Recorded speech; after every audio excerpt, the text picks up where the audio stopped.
Good afternoon, good evening, and good morning to whoever you are, wherever you may be. This is the first, hopefully, of many videos on these topics in the UFC. So, the style may change. The camera is not the best camera. I appreciate that. The sound quality may not be the best, but I'm trying to do what I can with what I've got. So, ladies and gentlemen, Dustin Poirier v. Conor McGregor. Now, obviously, the trilogy's booked. A lot of people were straight after the Dustin win.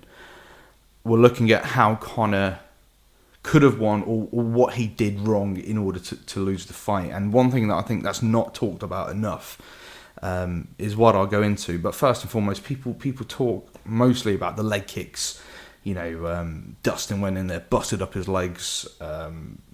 Conor went in there with just the boxing style, didn't have that karate fluidity that he's been so successful with in the past, i.e. against Eddie Alvarez and Aldo as well.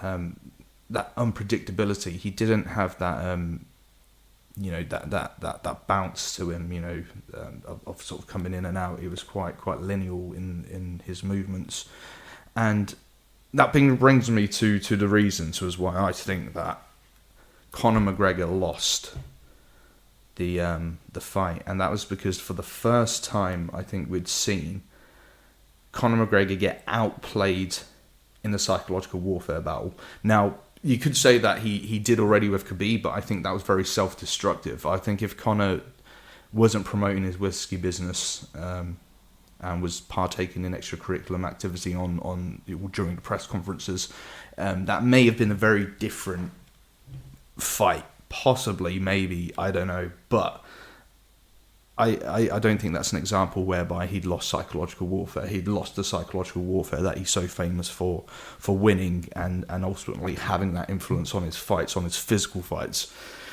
So the key point in the build up to the Poirier fight was when Dustin Poirier said, I want a war, I want a slugfest. In the build-ups, that's what he was saying, that he wanted a slugfest. And in turn, that's what Conor said he wanted as well. Conor said, I want a slugfest, because I think a lot of the point to is why Conor was, one of the points was why Conor was fighting was to kind of kickstart a almost like a season whereby he was fighting continuously over a period of time, thus demonstrating skill. So I think he wanted, to the time to last that long or to match Dustin's, wish in having a slugfest that's going to be a war, so Conor could showcase his skills. But what I think Dustin was maybe referring to in saying that was his fight against Dan Hooker, where it was a slugfest, and in the end it came down to who was technically the best boxer. So that was Conor's mindset. That's why he went in there and he wanted to box, because that's what he was expecting. And I think Dustin just completely hustled him. That was never Dustin's plan to have a slugfest. I think Dustin's plan was to go in and get the job done. I'm a big believer that fighters are completely different fighters. Once they've lost or once they've fought certain fighters in certain ways, I think you learn things. And I think one thing Dustin learned from the Khabib fight was maybe just to get the job done. So I think Dustin went into that fight and just wanted to get the job done, i.e. pick Conor apart and put him away, and that's exactly what he did, whereas Conor expected a technical boxing slug match, because that's what ultimately happened against Dan Hooker.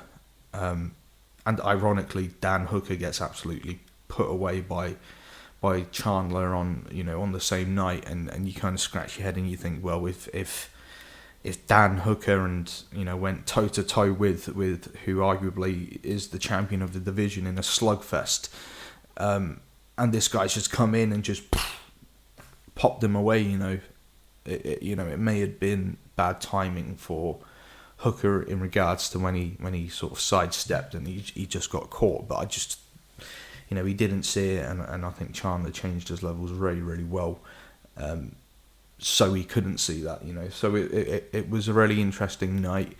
But I think going into this third fight with Conor and Dustin Poirier, I think Conor probably needs to get back to that fighting style and that unpredictability, because we're past the stage of psychological warfare. I mean, the guys at the press conference were handing out bottles of hot sauce to each other and stuff. So I don't think they can get in each other's head. I think they just respect each other's skills.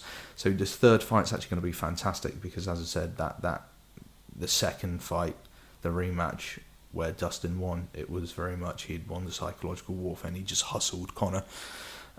In thinking that he wanted a slugfest, and a boxing technical slugfest, and in the end what he got was just picked apart.